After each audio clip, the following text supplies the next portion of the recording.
السلام عليكم. كما كتشوفوا معايا هاد الطابلو د فيراياج دي بوطو ولا الديتاي ديال السواري كيما كنقولوا في الشانطي. سبق ليا ودرت فيديو على كيفاش كنقراو هاد الطابلو هذا وشنو هما لي ديتاي اللي كنلقاو فيه. وفي هاد الفيديو غادي نركز على واحد القضيه اللي مهمه، واللي هي هاد الكروات اللي كنلقاو خاويين ولا فيهم هاد العلامات اكس، شنو المعنى ديالهم.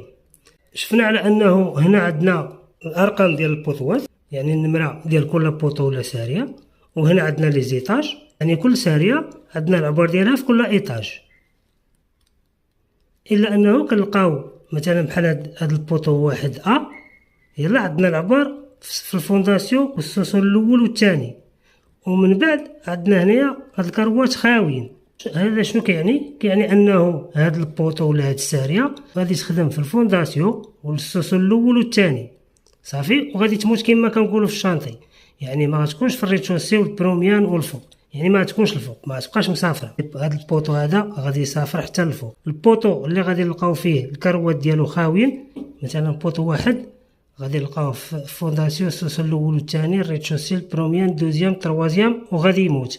يعني النيفو اللي كنلقى فيه الكارو خاوي صافي، في داك النيفو ما بقاش مسافر البوطو. يعني في النيفو اللي لقيت فيه هاد الكارو خاوي ولا فيه هاد علامات اكس صافي تما مات البوطو.